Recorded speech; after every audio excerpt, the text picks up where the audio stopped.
28-year-old Avery Knoxx had always believed that family meant showing up for each other. She was about to discover just how one-sided that belief had become. Before we jump back in, tell us where you're tuning in from, and if this story touches you, make sure you're subscribed, because tomorrow I've saved something extra special for you. The morning sun streamed through the cramped windows of Avery Knoxx's studio apartment in downtown Portland, Oregon, casting long shadows across the easel where her latest painting sat half-finished. She'd been working on it for weeks, a vibrant landscape of the Columbia River Gorge that she hoped might finally catch the attention of the gallery owner who'd been politely declining her submissions for the past 2 years. Avery wiped paint-stained fingers on her apron as her phone buzzed against the kitchen counter. A text from her older sister, Madison. "Can't wait for the family dinner tonight. Mom's making her famous lasagna." Right, Sunday family dinner at their parents' house in Lake Oswego. Avery had been looking forward to it all week, especially since her 30th birthday was coming up on Thursday. She'd been dropping subtle hints for months, mentioning how she'd never had a real milestone birthday celebration, how turning 30 felt like such a significant moment for an artist trying to make it in the world. She grabbed her worn leather jacket and headed out to catch the Max train to her weekend job at Powell's Books. The part-time position barely covered her rent, but it kept food on the table while she pursued her real passion. Unlike Madison, who'd landed a prestigious marketing position at Nike straight out of business school and had been climbing the corporate ladder ever since. The bookstore was busy that Sunday morning, filled with tourists and locals browsing the towering shelves. Avery found comfort in the maze of books, often discovering new art technique manuals or biographies of painters who'd struggled just like her. During her lunch break, she sat in the rare book room sketching the intricate details of a first edition cover when her phone rang. "Avery?" Her mother, Linda Knox's voice was practically vibrating with excitement. "You'll never guess what happened." "What's going on, Mom?" "Madison just got promoted to senior marketing director. Can you believe it? My baby girl, climbing so high at such a prestigious company." Avery felt her stomach twist slightly. Madison was 32, hardly a baby girl, but her mother had always spoken about Madison's achievements with a breathless pride that Avery rarely heard directed her way. "That's wonderful," Avery said, and she meant it. Madison had worked hard for this promotion. "I'm really happy for her." "Oh, and the best part? She's getting a company car, a brand new BMW. Your father and I are just besides ourselves with pride. We're going to have to do something really special to celebrate." Avery waited for her mother to mention Thursday, to ask about her birthday plans, but Linda was already diving into details about Madison's new salary and corner office with a view of Mount Hood. When Avery arrived at her childhood home that evening, the familiar scent of garlic and herbs welcomed her. The Knox family house was a beautiful Tudor-style home with perfectly manicured gardens that Linda tended with obsessive care. Inside, family photos lined the hallways. Madison's college graduation, Madison receiving various work awards, Madison's engagement party from 3 years ago before she and her fiancé called things off. There were fewer photos of Avery, a high school graduation shot tucked between Madison's achievements and one small frame containing her art school diploma, positioned on a side table where guests rarely looked. "Avery's here!" her father Robert called from the living room where he was watching a Blazers game.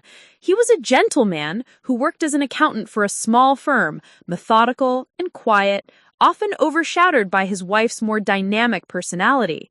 Madison emerged from the kitchen, practically glowing. She'd always been the conventionally successful one, tall, polished, with the kind of confidence that filled a room. Tonight she wore a designer blouse that probably cost more than Avery made in a month. "There's my little sister!" Madison hugged her tightly. "Wait until you hear about my promotion!" They gathered around the dining room table, the same one where Avery had done homework as a child, where she'd announced her decision to major in fine arts, to her parents' poorly concealed disappointment, where she'd shared news of her first gallery showing 2 years ago, which only her father had attended. Throughout dinner, the conversation revolved entirely around Madison's new position. Linda peppered her with questions about her responsibilities, her team, her future prospects. Robert nodded approvingly as Madison described her strategic plans for Nike's upcoming campaigns. "I still can't believe they chose you over all those other candidates," Linda gushed. "But then again, I always knew you were destined for great things." Avery pushed lasagna around her plate, waiting for a natural pause in the conversation. When one finally came, she cleared her throat gently. "So, Thursday is my birthday," she said, trying to keep her tone light and casual. "Oh, yes, of course," Linda waved her hand. 30, right?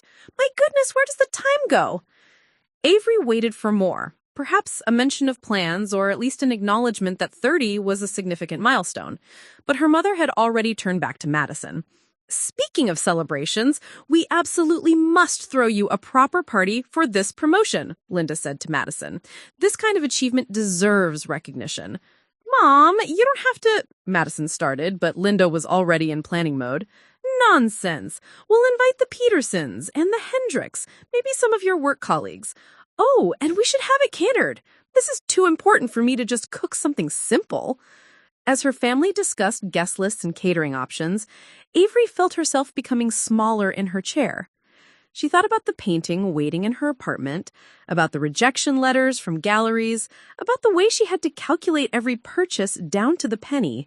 She thought about turning 30 alone, with no family celebration to mark the decade she was leaving behind. "I should probably head home," Avery said during a lull. "I have an early shift tomorrow." "Of course, sweetheart," Linda said absently, already making notes about party planning on her phone. "Drive safely." Robert walked her to the door. "Your birthday's Thursday, right?" he asked quietly. "Yeah, Dad." He reached into his wallet and pulled out 2 20s. "Take yourself out to dinner somewhere nice. You deserve it." The gesture was kind, but it only highlighted the contrast. Madison's promotion would get a full family celebration with catered food and invited guests. Avery's 30th birthday warranted $40 and a suggestion to treat herself. On the train ride home, Avery stared out the window at the city lights blurring past. Portland had always felt like a city of possibilities, a place where artists could thrive and unconventional paths were celebrated. But sitting in that train car, she felt invisible, as if she were disappearing a little more each day. Back in her studio apartment, she stood before her easel, brush in hand, but found she couldn't concentrate on the painting. Instead, she found herself thinking about family dynamics, about the way love could be conditional, about how success was measured and valued. Her phone buzzed with another text from Madison. "Thanks for being so supportive tonight. Love having a sister who's always in my corner." "Art?" Avery stared at the message for a long moment before responding. "Always. Congratulations again." As she prepared for bed, Avery couldn't shake the feeling that something fundamental was shifting inside her. For years, she'd accepted her role as the struggling artist, the family member whose dreams were viewed as hobbies, whose achievements were politely acknowledged, but never celebrated. She'd told herself that family love didn't have to look the same for everyone. But as she drifted off to sleep, one thought kept circling in her mind. When was the last time anyone in her family had truly seen her? Not as Madison's younger sister, not as the impractical dreamer, but as Avery, a woman with her own hopes, talents, and worth celebrating. Thursday was 4 days away. 4 days to see if anyone else would remember what she'd always believed should matter most to the people who loved her. Preparing and narrating this story took us a lot of time, so if you are enjoying it, subscribe to our channel. It means a lot to us. Now, back to the story. Monday morning arrived with the kind of persistent drizzle that made Portland famous. Avery stood behind the counter at Powell's, helping customers navigate the labyrinthine sections while her mind wandered to her approaching birthday. She'd decided to take a different approach this year. Instead of dropping hints, she would directly invite her family to celebrate with her. During her lunch break, she crafted a careful text message to the family group chat. Hey everyone! Since Thursday is my 30th, the big 3-0, I was thinking we could do something special. Maybe dinner at that new Italian place downtown? My treat. Let me know if you're free. The response was swift, but not what she'd hoped for. Madison replied first. Oh, honey, I completely forgot. This week is absolutely insane with the new position. I have client meetings every night this week. Rain check? Her mother followed. Sweetheart, we're swamped planning Madison's celebration party. Could we do something next weekend instead? Her father simply sent a thumbs-up emoji, which Avery interpreted as his usual non-committal agreement to whatever Linda decided. Avery stared at her phone, feeling a familiar hollow sensation in her chest. She'd literally offered to pay for her own birthday celebration, and her family was too busy planning Madison's promotion party to attend. Tuesday brought an unexpected visitor to the bookstore. Mrs. Eleanor Whitman, an elegant woman in her 70s, approached Avery's section carrying one of those expensive leather portfolios that screamed old Portland money. Excuse me, dear, are you Avery Knoxx? Mrs. Whitman's voice carried the refined accent of someone who'd attended private schools and summer homes in the Hamptons. Yes, that's me. Can I help you find something? Actually, I'm here about your artwork. I saw your landscape pieces at the small showing at Cafe Luna last month. Quite remarkable work. You have a gift for capturing the Pacific Northwest's moody atmosphere. Avery's pulse quickened. Cafe Luna had displayed 3 of her pieces for exactly 1 week, and she'd assumed no one of importance had noticed them. Thank you. That means a lot coming from... I'm sorry, I don't think we've met. Mrs. Whitman smiled, extending a manicured hand. Eleanor Whitman. I run the Whitman Gallery in the Pearl District. Perhaps you've heard of it. Avery's breath caught. The Whitman Gallery was legendary in Portland's art scene, the kind of place that launched careers and commanded serious prices for original works. She dreamed of showing there, but never imagined she was anywhere near that level.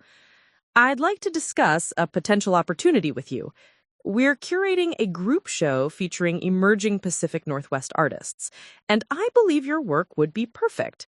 The theme is Hidden Voices, artists who've been overlooked but deserve recognition. Yes, absolutely. I'd be honored. Wonderful. The show opens in 3 weeks. I'll need 6 pieces, a mix of your landscapes and perhaps something more personal. Do you have works that speak to your own experience, your own story? Avery nodded eagerly, her mind racing through her portfolio. She had several pieces she'd never shown publicly, raw, more emotional works that dealt with themes of invisibility and longing. There's one catch, Mrs. Whitman said, her expression growing serious. This opportunity comes with significant exposure. The opening night typically draws collectors, critics, and other gallery owners. It could be life-changing, but you'll need to be prepared to talk about your work, your vision, your journey as an artist. After Mrs. Whitman left, Avery felt as if she were floating. This was exactly the kind of break she'd been working toward for years.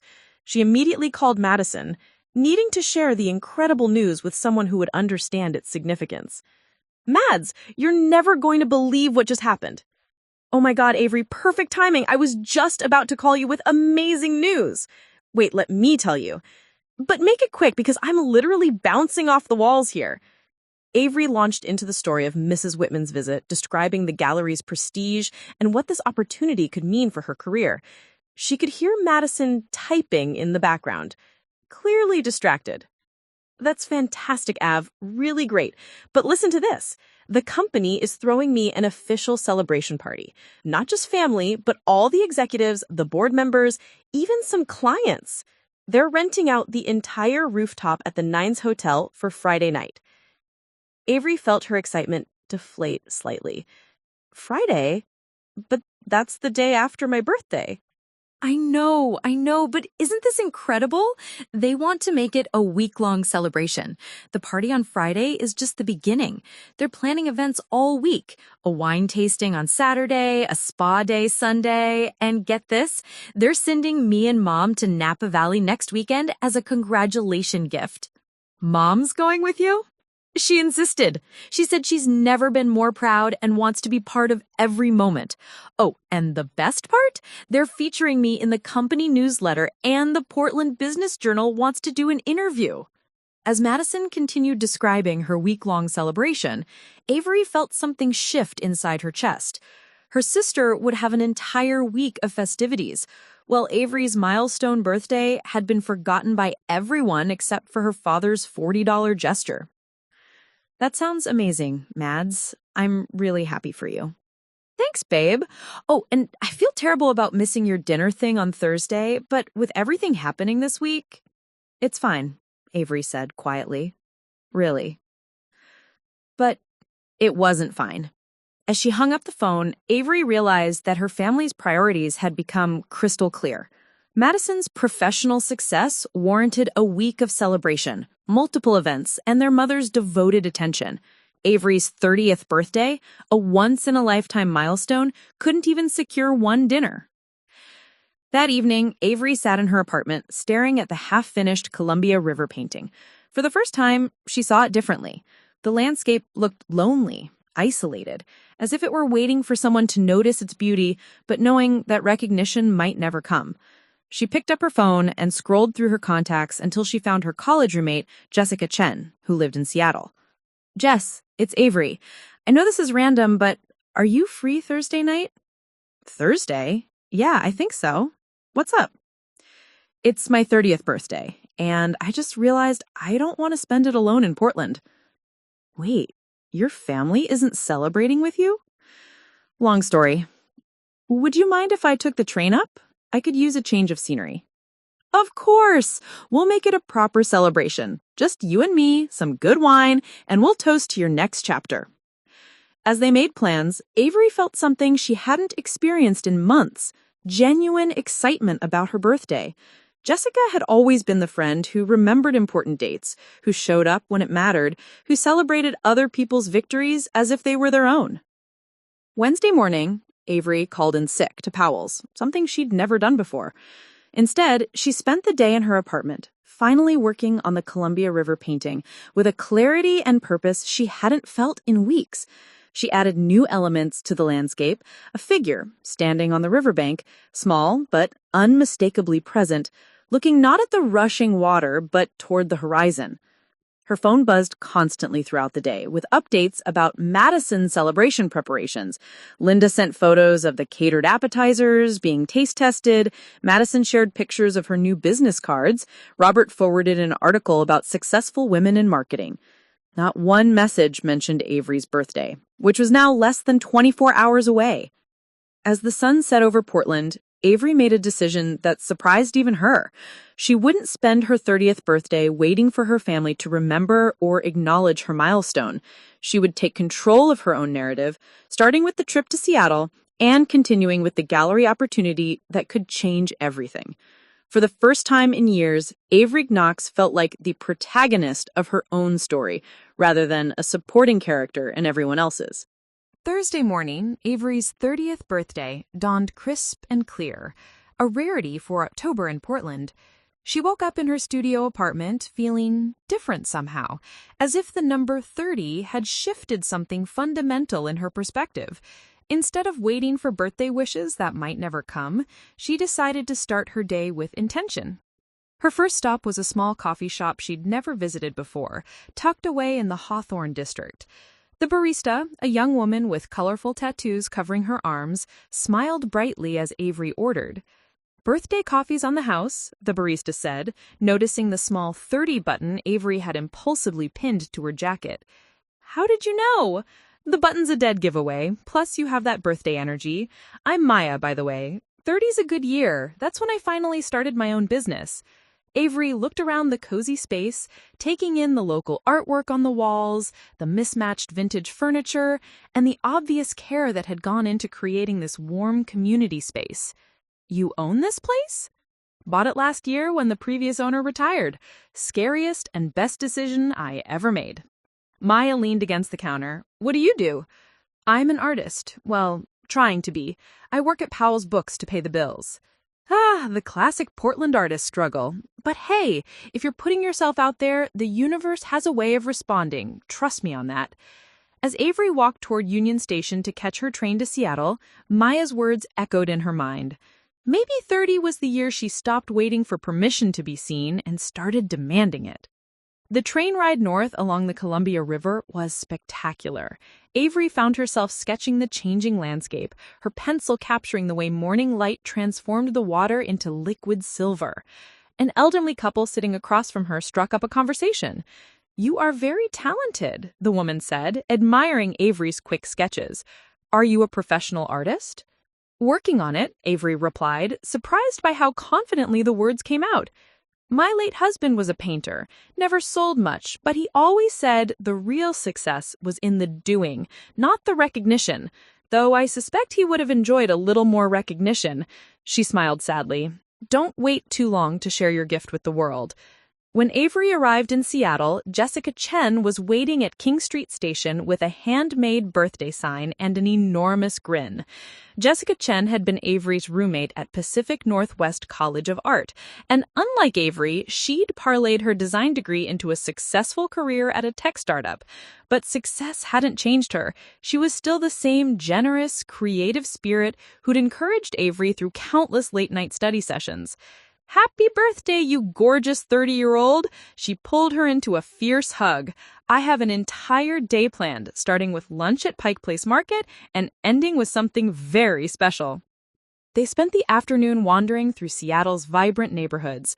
Jessica had clearly put thought into every stop: a small gallery featuring emerging Pacific Northwest artists, a vintage shop where Avery found a perfect 1970s leather jacket, and finally, the observation deck of the Space Needle as the sun began to set.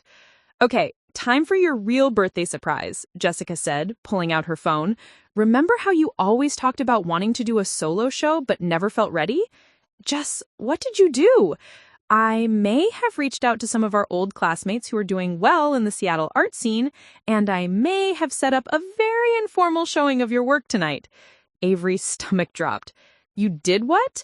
I don't have any of my pieces with me." "Relax. I asked you to send me photos of your recent work last month, remember? For my apartment. Well, I had them professionally printed and framed. Nothing fancy, just a small gathering at my friend Marcus's gallery space in Capitol Hill." 2 hours later, Avery found herself standing in a converted warehouse space watching a dozen people examine her artwork. The pieces looked different here, more intentional, more serious. Jessica had chosen well, selecting paintings that showed Avery's range while maintaining a cohesive emotional thread. Marcus Rodriguez, the gallery owner, approached with a wine glass in hand. He was younger than Avery had expected, probably early 30s, with the kind of effortless style that came from years in the art world. "Jessica didn't tell me you were this good," he said simply. "These pieces have real emotional depth. The way you handle light, it's like you're painting feelings instead of just landscapes." Thank you. I'm still figuring things out. Aren't we all? But here's the thing. Figuring it out is part of the work. The artists who wait until they feel ready never actually start. He gestured toward her paintings. You're already started. The question is, what's next? Before Avery could respond, her phone buzzed. A text from Madison. "OMG, the Portland Business Journal photographer just left. They're running a full feature on my promotion. Mom practically cried. She was so proud. Hope you're having a nice, quiet birthday."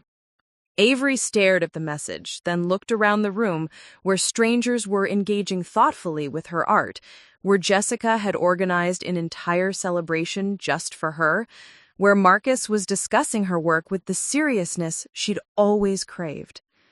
"Everything okay?" Jessica appeared beside her.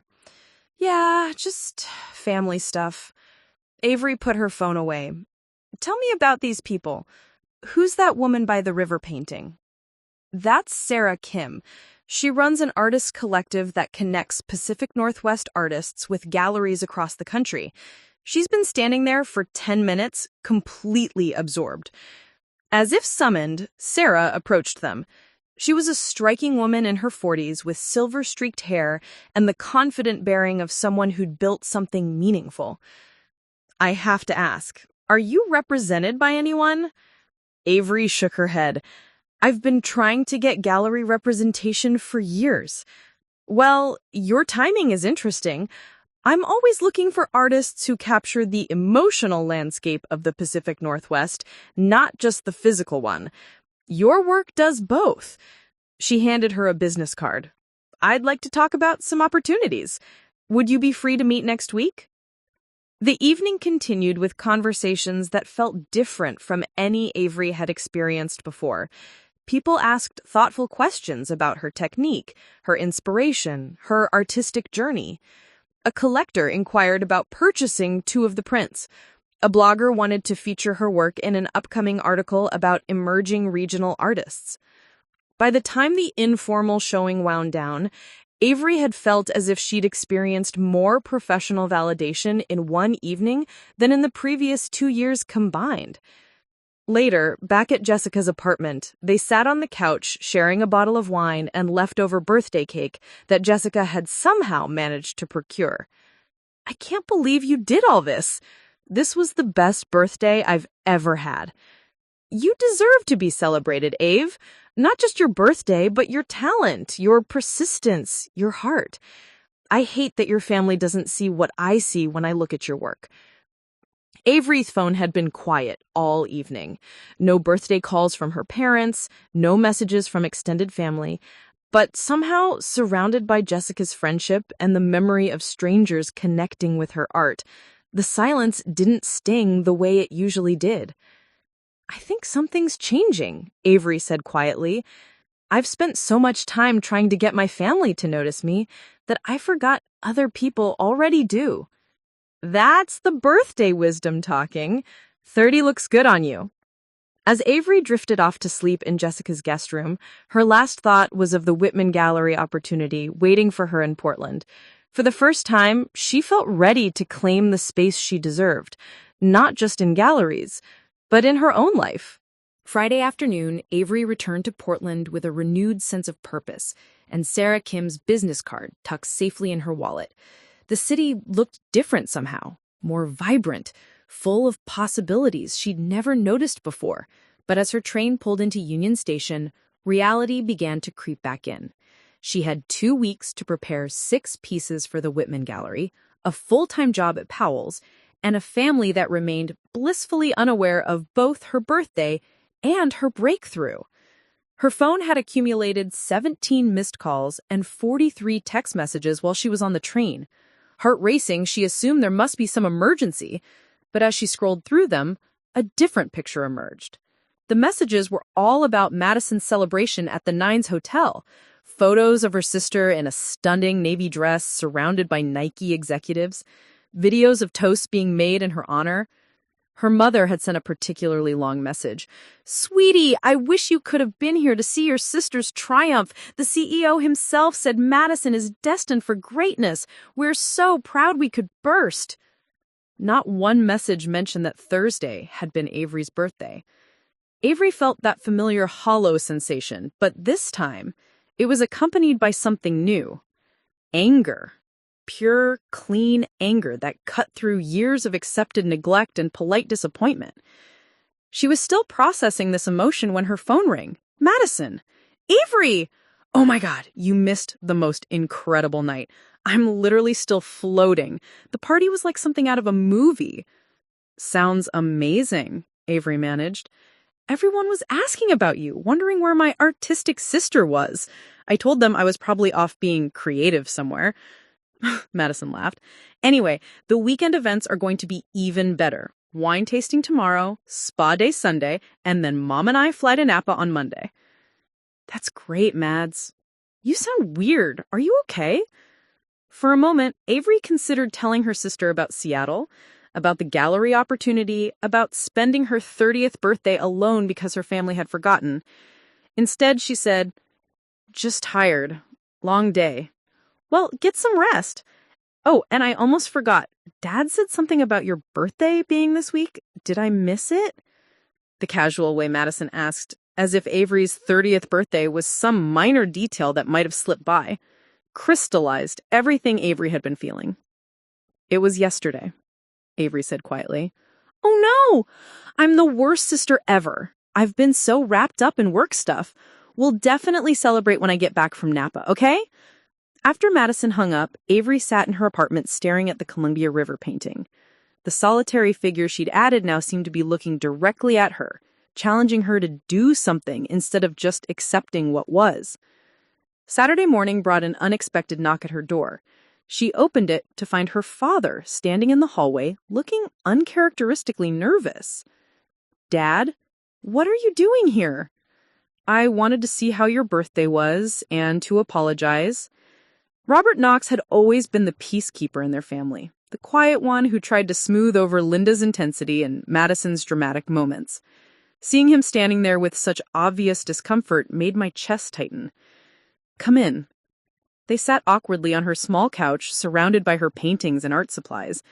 Robert looked around with genuine interest, the first family member to actually see her living space. "These are really good, Avery. I don't think I've ever told you that properly."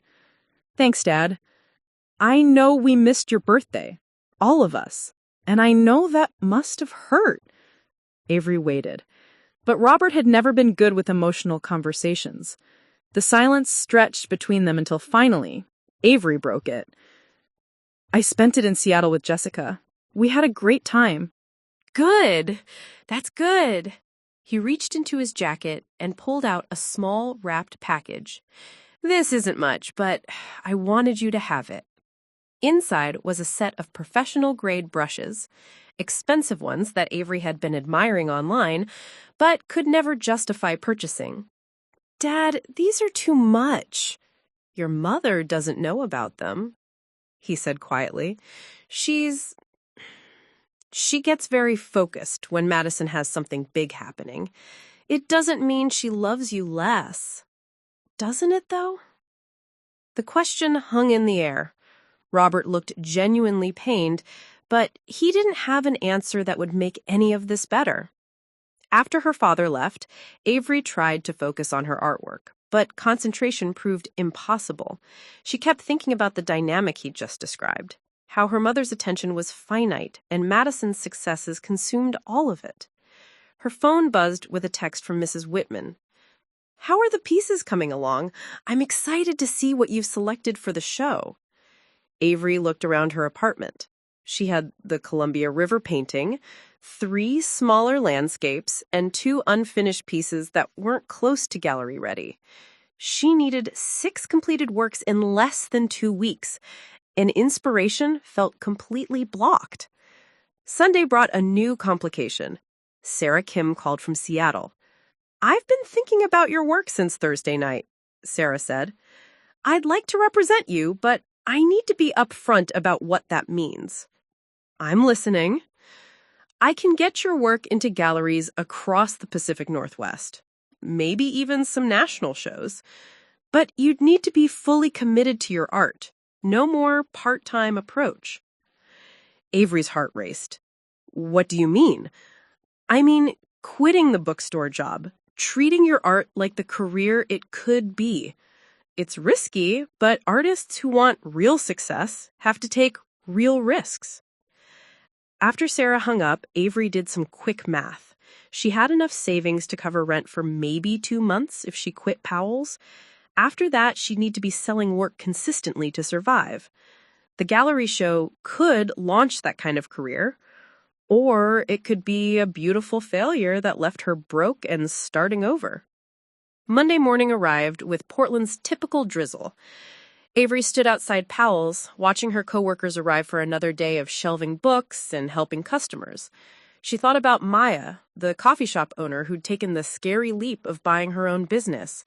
She thought about Sarah's words about real risks and real success. Inside the store, her manager David was reorganizing the art section. "Avery, perfect timing! I wanted to talk to you about picking up more shifts. Rebecca's leaving next month, and we could use someone reliable to cover her hours." More shifts meant more money, but it also meant less time for painting, less time to prepare for the show that could change everything. "Can I think about it?"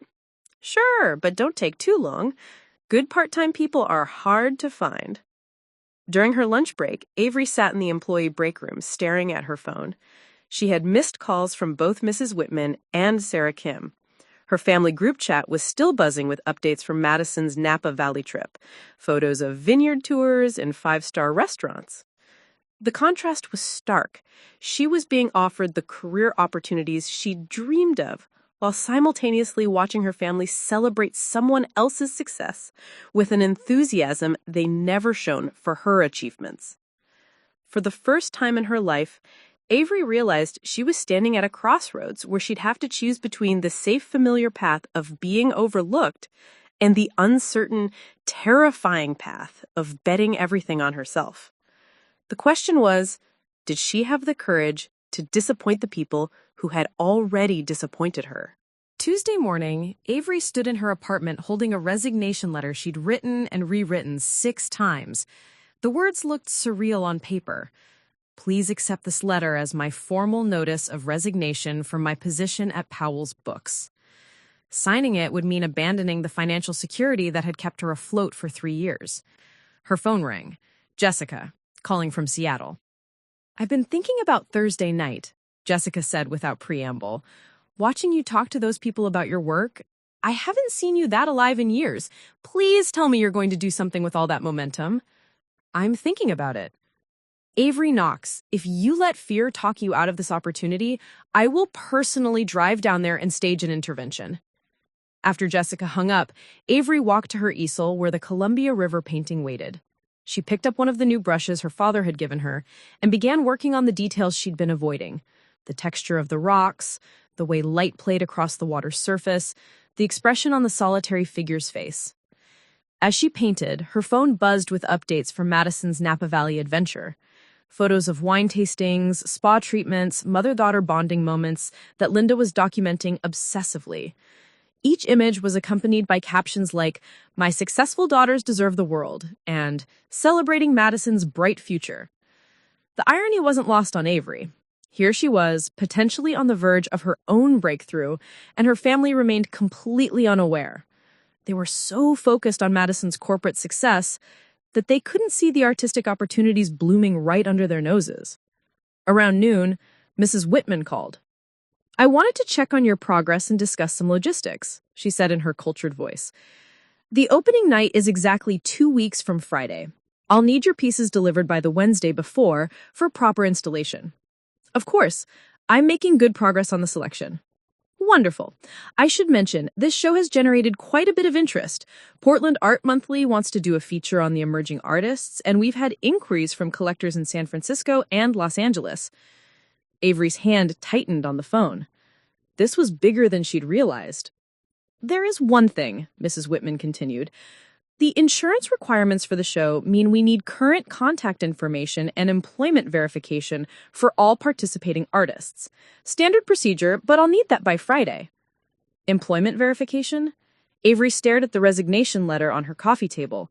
If she quit Powell's before Friday, she'd have to explain to Mrs. Whitman that she was unemployed, which might raise questions about her financial stability and commitment. Wednesday afternoon, Avery made a decision that surprised even her. Instead of going to work, she drove to Lake Oswego to her parents' house. She needed to have an honest conversation with her family about what was happening in her life, not to ask for their support, but to give them one last chance to be part of her journey. Linda answered the door in a flowing caftan, clearly in vacation mode despite being home. "Avery, what a lovely surprise. I was just going through photos from Napa with Madison. Come see, we had the most amazing time." They sat in the living room while Linda showed her dozens of photos on her phone. Madison glowing at vineyard tours, mother and daughter sharing elaborate meals, spa treatments, shopping excursions. The documentation was thorough and enthusiastic. "Madison looks happy," Avery said. "Oh, she's on top of the world, and she deserves every moment of it, working so hard, achieving so much." Linda paused the photo slideshow. "How are things with you, sweetheart? Still painting?" The casual way her mother asked, as if painting were a hobby rather than Avery's life's passion, crystallized everything she needed to know.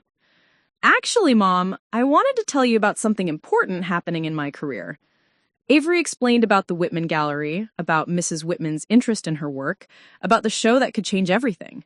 She described the Seattle showing, Sarah Kim's representation offer, the opportunities that were emerging. Linda listened with polite attention, the kind she might give to a neighbor describing their garden club activities. "That's wonderful, dear," Linda said when Avery finished. "It's so nice that you have hobbies that bring you joy." "It's not a hobby, Mom. This is my career. This gallery show could be the breakthrough I've been working toward for years." Of course, of course. Well, just make sure you're being practical about it. The art world is so unpredictable. In that moment, Avery understood something fundamental about her family dynamic. Linda wasn't capable of seeing Avery's artistic pursuits as legitimate career moves. She could only understand success through the lens of corporate achievement, steady paychecks, and conventional markers of progress. "When is this little art show?" Linda asked. 2 weeks from Friday, October 27th. Oh no, that's the same night as Madison's company gala. Nike is hosting their annual awards dinner, and Madison is being honored as Rising Star of the Year.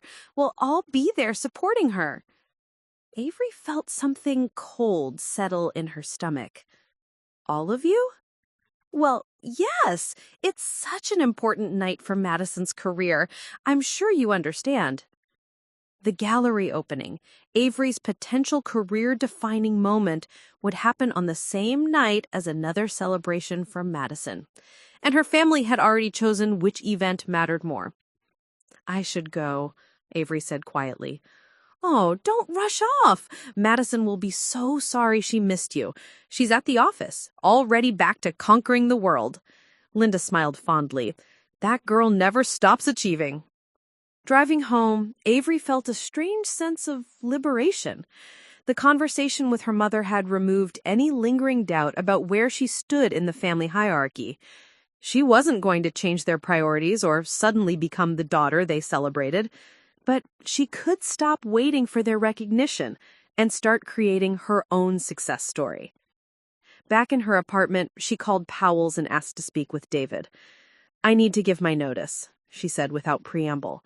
"Avery, wait! Before you make any rash decisions, let me tell you about the assistant manager position that just opened up. Better hours, health insurance, real growth potential." A year ago, Avery would have jumped at the offer. Security, benefits, a clear path forward, and a stable job. But now, looking at her paintings scattered around the apartment, thinking about Mrs. Whitman's gallery and Sarah Kim's representation offer, the bookstore position felt like a beautiful cage. "I appreciate the offer, David, but I need to pursue my art full-time." "Are you sure?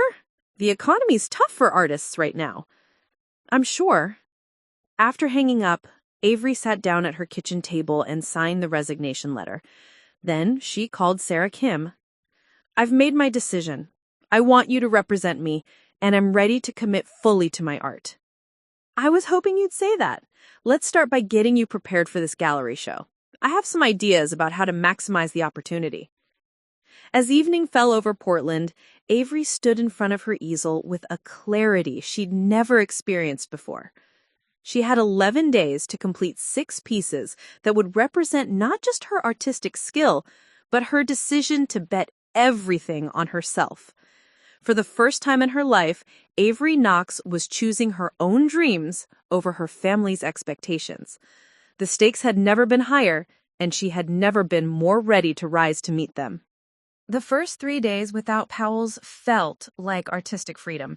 Avery threw herself into her work with an intensity she'd never experienced before, painting from dawn until her hands cramped and her eyes burned. She completed 2 new pieces, a stormy seascape that captured the turbulence she felt inside, and an abstract piece exploring themes of isolation and self-discovery. But by Sunday, reality began to bite. Her bank account showed a balance that made her stomach clench. Without her weekly paycheck, she had enough money for rent and basic groceries, but nothing more. When her ancient coffee maker broke that morning, she realized she couldn't afford to replace it. A small but stark reminder of how precarious her situation had become. Sarah Kim called that afternoon with what should have been exciting news.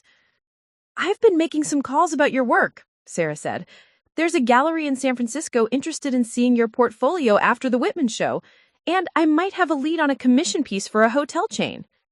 That's amazing. There's a catch, though.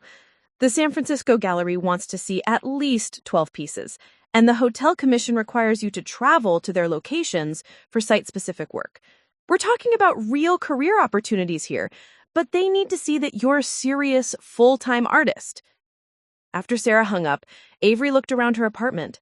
She had 6 pieces almost ready for the Whitman Gallery, but creating 6 more for San Francisco felt impossible. She was already pushing herself to the limit, and the financial pressure was becoming unbearable. Monday brought an unexpected visitor. Madison stood at her door with takeout bags and an uncharacteristically serious expression. "We need to talk," Madison said, pushing past Avery into the apartment. "Shouldn't you be at work?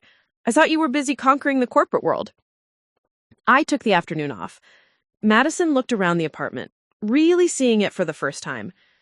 "Jesus, Avery, when's the last time you bought groceries?" Avery's refrigerator was nearly empty, just some wilted lettuce, expired yogurt, and a half-empty jar of peanut butter. She'd been so focused on painting that she'd barely been eating. "I've been busy with my art." "Mom told me about your gallery thing," Mad said. "She also said you quit your job." "It's not a gallery thing, Mads. It's potentially career-defining." Madison sat down on the small couch, looking genuinely concerned. "Look, I know we haven't been attentive lately, with my promotion and everything, but quitting your job? That seems extreme." "Extreme? You mean like how extreme it was to forget my 30th birthday? Or how extreme it is that you're having a week-long celebration while I'm over here trying to launch my career with 0 family support? That's not fair, isn't it? When's the last time any of you came to see my work? When's the last time Mom asked about my paintings with the same enthusiasm she shows for your quarterly reviews?" Madison was quiet for a moment, picking at her pad thai. She said, finally, "You're right. We've been shitty. But Avery, you can't just quit your job and hope art will pay the bills." "Why not? You took risks with your career. You moved to Portland without knowing anyone. You switched apartments twice to get where you are." "That's different. I had a steady salary, health insurance, a clear path forward." "So art doesn't count as a real career unless it comes with benefits?"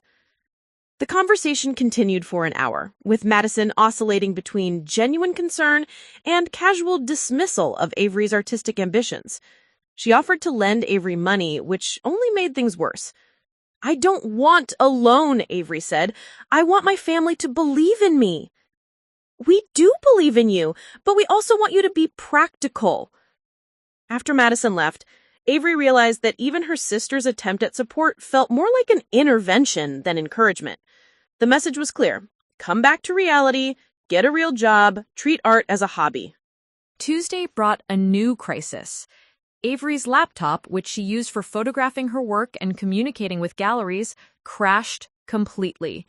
The repair estimate was $400, money she simply didn't have. Without the laptop, she couldn't properly document her pieces for Sarah or send high-quality images to potential buyers. She spent the day at the public library, using their computers to research grants and artist residencies, but every application required materials she didn't have or deadlines she'd already missed. The art world, she realized, was designed for people with financial cushions, not for artists living paycheck to paycheck. Wednesday morning, Mrs. Whitman called with devastating news. "I'm afraid we've encountered a complication," she said in her usual measured tone. "The insurance company is requiring additional documentation for all artists in the show. They need proof of professional representation or 3 years of exhibition history." Avery's heart sank. She had neither. Sarah had only just agreed to represent her, and her exhibition history consisted of a few small coffee shop showings. What does this mean for my participation? "I'm working on alternatives, but I wanted you to be aware of the situation. Give me a few days to see what I can arrange." The possibility of losing the gallery opportunity sent Avery into a panic. She'd quit her job, burned through her savings, and alienated her family for this chance. If it fell through, she'd be left with nothing. That afternoon, desperation drove her to do something she'd sworn she wouldn't do. She called her mother. "Mom, I need to ask you something, and I need you to really listen." "Of course, sweetheart. What's wrong?" Avery explained about the gallery show, the insurance complications, the potential opportunities with Sarah Kim. She laid out her vision for her artistic career with more honesty and vulnerability than she'd ever shown her family. "I need you to understand that this isn't a phase or a hobby. This is my life's work, and right now, I need support. Not financial support, but emotional support. I need my family to believe that what I'm doing matters." Linda was quiet for a long moment. "Avery, you know I love you, but I worry about you living in this fantasy world. Art is wonderful, but it's not a career for most people." "It could be for me." "Sweetheart, be realistic. You're almost 31. Don't you think it's time to consider more stable options?" The conversation ended with Linda suggesting that Avery take a break from art and focus on building a real foundation for her future. The message was clear. Even in her moment of greatest need, her family couldn't see her dreams as legitimate. Thursday night, Avery sat on her apartment floor surrounded by her paintings, feeling more alone than she had ever had in her life. She had 4 days until the gallery deadline, no laptop to document her work, no guarantee that the show would even happen, and a family that viewed her artistic pursuits as an extended form of self-indulgence. Her phone buzzed with a text from Jessica. "How's the prep going for your show?" Instead of answering, she called her. "Jess, I think I made a terrible mistake." "What happened?" As Avery poured out the whole story, the job resignation, the insurance complications, her family's reaction, she felt the weight of every decision she had made in the past week. "Listen to me," Jessica said when Avery finished. "You're scared, and that's normal. But don't confuse being scared with being wrong. Some of the best decisions feel terrifying right before they pay off." "What if they don't pay off? What if I've just destroyed my life for nothing?" "Then you'll rebuild."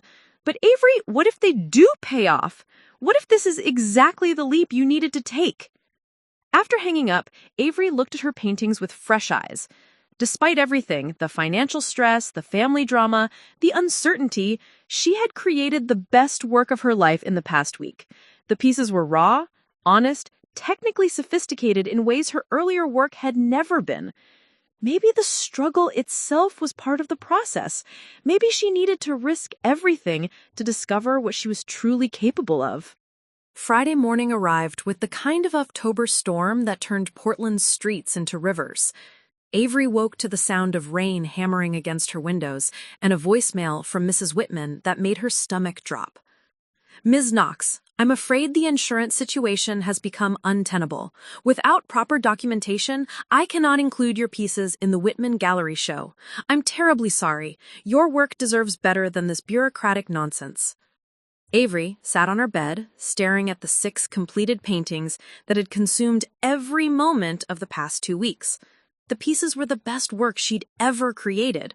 Raw, honest, technically masterful, and now they would remain unseen in her studio apartment. Her phone rang. Sarah Kim. "I heard about the Whitman situation," Sarah said without preamble. "Mrs. Whitman called me directly. She's furious about the insurance company's last-minute requirements." "So that's it then, back to square one." "Actually, no, I have a proposition." Sarah explained that she'd been in touch with Marcus Rodriguez from the Seattle Gallery where Avery had her impromptu birthday showing. Together, they wanted to organize an alternative exhibition, not in an established gallery space, but in Marcus's Warehouse District studio.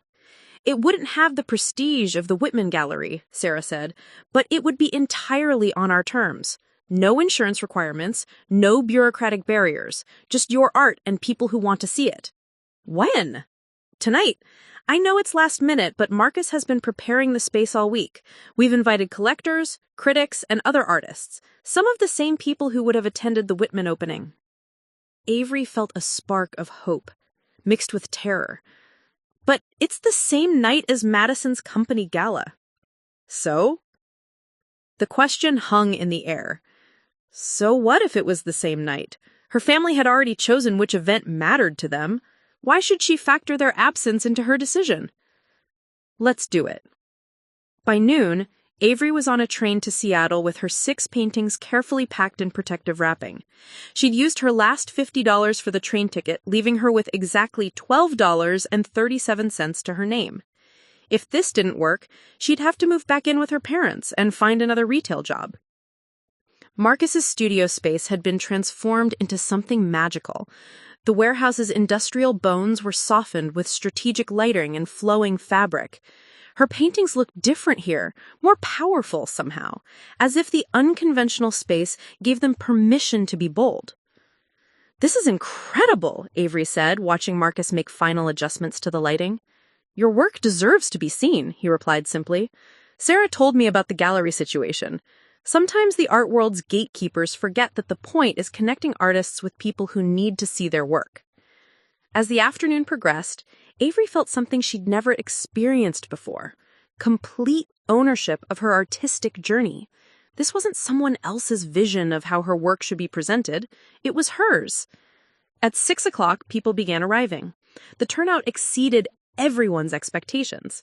Critics who had planned to attend the Whitman show came to see what the alternative exhibition offered. Collectors who'd heard about Avery's work through art world gossip networks appeared with genuine interest. But the most surprising visitor arrived at 7:30. Avery was explaining her technique to a collector when she saw a familiar figure in the doorway. Her father, looking completely out of place in his careful suburban attire, scanning the warehouse space with obvious bewilderment. "Dad?" Avery crossed the room quickly. "What are you doing here?" "I went to that gallery place, the Whitman one, but they said the show was canceled. A nice woman there told me about this," he gestured around the warehouse. "I wasn't going to miss your big night." "But Madison's gala." "Your mother and Madison are at the gala," Robert said quietly. "I chose to be here." For the first time in years, Avery felt truly seen by a member of her family. Her father might not understand art, but he understood that showing up mattered. "Come on," she said, taking his arm. "Let me show you my work." As they moved through the space, Avery explained each piece, not just the technique, but the emotions and experiences that had shaped them. Robert listened with the kind of focused attention she'd rarely received from anyone in her family.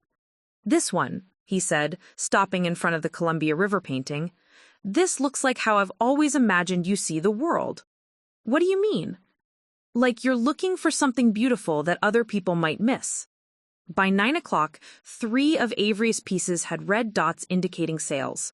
A collector from Los Angeles had purchased the Columbia River painting for more money than Avery had made in 6 months at Powell's. 2 art bloggers wanted to interview her. A gallery owner from San Francisco had taken her contact information. But the most meaningful moment came when Sarah Kim pulled her aside. "I've been watching people respond to your work tonight," Sarah said. "This is what I look for in the artists I represent. Work that makes people stop walking and start feeling. You have that." "So what happens now?" "Now we build your career properly.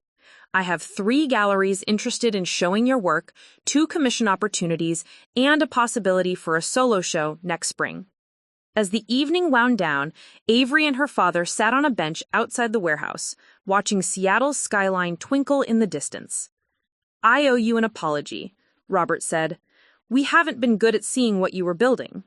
You're here now. That matters more than you know.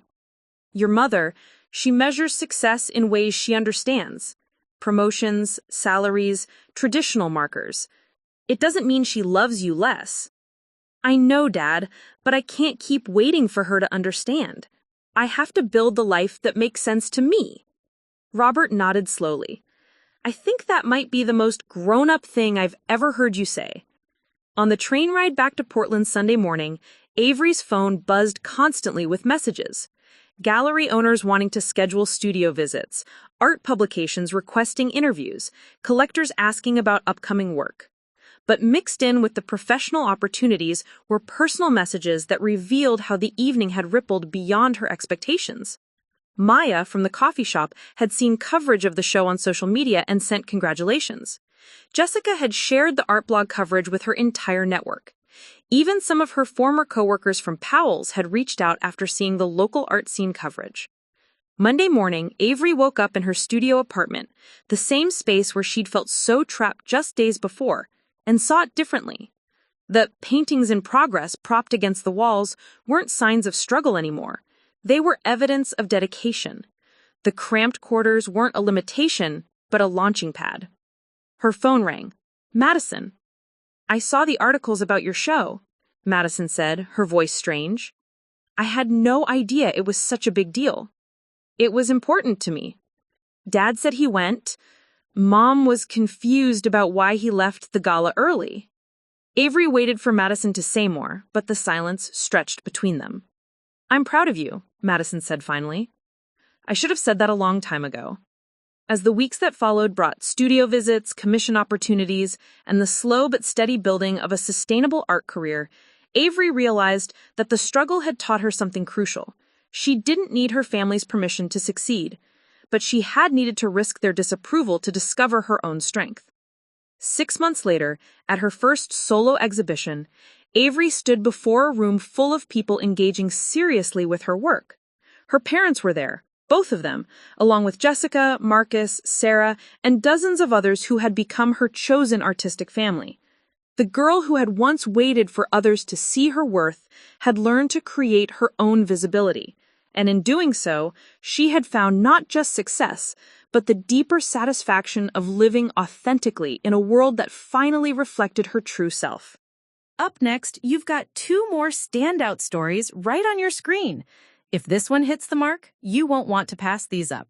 Just click and check them out.